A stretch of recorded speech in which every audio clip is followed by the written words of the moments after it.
Hey, happy Tuesday. Happy book review day. Today's book is Peter Gey's A Lesser Light. I got to go see Peter talk with Benjamin Percy down at Content in Northfield. And it was awesome just to kind of hear them chat. They're good friends. And so that conversation just kind of spun out of, I don't know, curiosity and friendship and that kind of thing. This book is, I'm trying to think of a good way of describing it. I see online people describe it as like a character study. Okay, multiple characters. I mean, in the story, I would say at the heart of it, there are really five characters, I guess. You have Willa and Theodulf. They are in essentially an arranged marriage, not really arranged, but more or less that. And that's not a spoiler because it's revealed early on. You have Silje, who is a young girl. You have her uncle Mats, and then you have a dog wolf, Freya, and there are other characters as well, like Josiah and some others along the way. But what you get is kind of these stories of opposites, and for me, you only really get to know a character well when they're rubbed up against somebody who challenges them and doesn't function in the same way, right? They present new problems and expose challenges and that kind of thing. And that's what you get here. Willa is, both Willa and Theodulf are college educated. Um, Willa studies the stars. Theodulf is much more religious, at least his upbringing is. And Theodulf is a lighthouse keeper. That is the job that he has taken on. So his job is to cast unnatural light out into the world. And Willa's job is, or her passion is, to take in nature and, observe the stars. And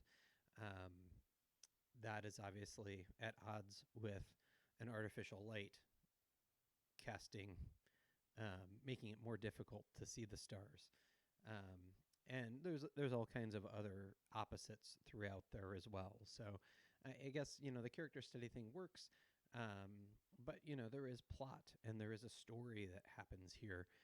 And it kind of goes forwards and back, which are how I like novels. I like when you get to know the backstory and you get to see some of the scenes that kind of happen off camera otherwise.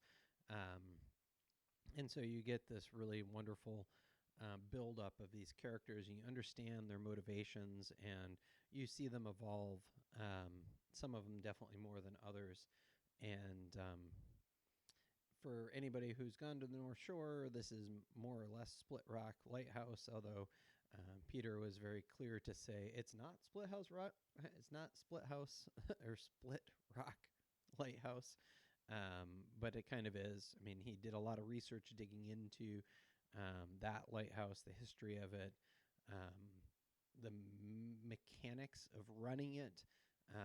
There's lots of wonderful details. So if you're interested in learning more about being a lighthouse keeper, by all means, there's plenty in here.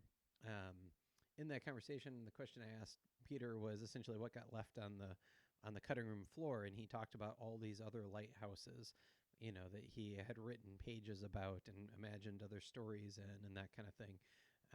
And so who knows, maybe there'll be more lighthouse stories coming, but it is a big book. That doesn't intimidate me, though. I love a good story, and in fact, often when it's going, I don't want it to stop. And this one is my copy and the hard copy, 527 pages. But for me, it didn't feel like that. It went very quick. I have a physical copy. I also actually listened to the audiobook because I'm always interested in that translation, how it goes to audio.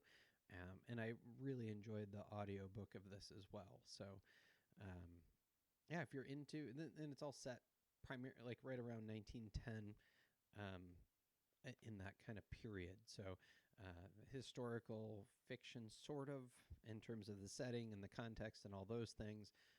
But then obviously we have these characters that are really at the heart of the story, and you get to know and love them. So anyway, I would recommend A Lesser Light, Peter Geye. What are you reading?